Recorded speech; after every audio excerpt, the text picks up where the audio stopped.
How many of you know that there are many messages preached in Nigeria that cannot go beyond Nigeria? They are just Nigerianized messages. They are not the gospel. You will get there. You will make it.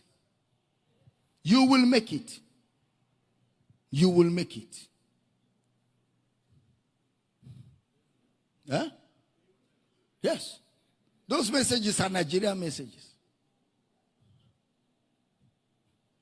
There are many preachers, when they leave Nigeria and go to other countries, they find out that nobody is even understanding what they are saying. Nobody understands what they are saying. I didn't know that until many years ago when I left this country and I went abroad and I wanted to preach the Nigerian gospel. Everyone was just looking at me. So after the service, I said to myself, you are very irrelevant. I told myself, I said, Abel, you are irrelevant. Nothing you are saying, these people are not even understanding you.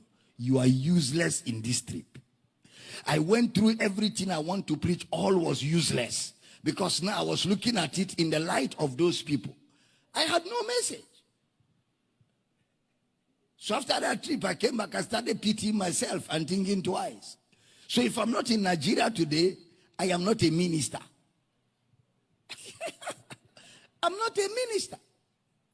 You are free from poverty. They're just looking at you. Free from what? Because their society has packages that make sure nobody is poor. You will build your house. What? There are bank loans for houses. I don't need prayer to get a house. You will buy your car. What? Car? The other day, some people in my church, I prayed for them and they were able to buy their cars. Car? You have to pray? It makes no sense. It's the poverty and the economic situation in Nigeria that has given some people ministry. You didn't hear what I said. It's the economic condition of Nigeria that has given some people ministry. The moment Nigerian economic condition improves, they are retired. I'm teaching good? Any message that cannot be preached everywhere is not the gospel. You didn't hear that now. Any gospel you cannot preach to Elon Musk. Any message you cannot preach to Jeff Bezos is not the gospel. The gospel must be such that when you preach it, everybody who hears it can relate with it. Because Jesus died for all. So the message of his saving grace must be applicable to all. Healing is not the gospel. I hope you know that. Healing is not the gospel.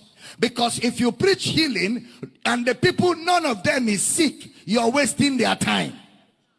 And not everybody is sick. Not everybody is sick. So that means healing is not the gospel. The gospel is a message that everybody is in need of. I don't know if I'm talking to somebody here. And man has only one problem that he cannot cure. Sin. So which means the gospel is a message that provides solution for sin. That's the gospel. Prosperity is not the gospel. Material success is not the gospel. The gospel is a message that addresses the only problem that mankind cannot solve. Kenneth Hagin Jr., or we call him Pastor Hagin, went to a place in Kenya to preach. And he said he saw their need. Because he asked them, what do you people need in that particular community in Kenya? And they say, if I can just get a bicycle that I can ride to my farm and ride back, I'll be okay.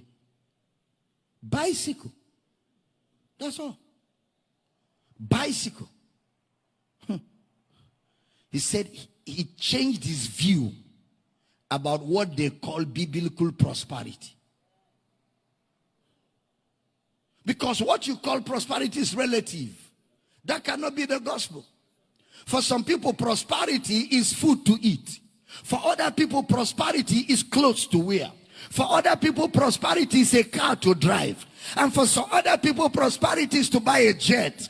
So prosperity is relative. That cannot be the gospel. I'm teaching here. That cannot be the gospel. And people prosper within the society where they are, depending on the opportunities available in that society. You can only prosper depending on the opportunities available within the society where you're in. You can't prosper beyond that. Except you leave that society, of course. Except you leave that society.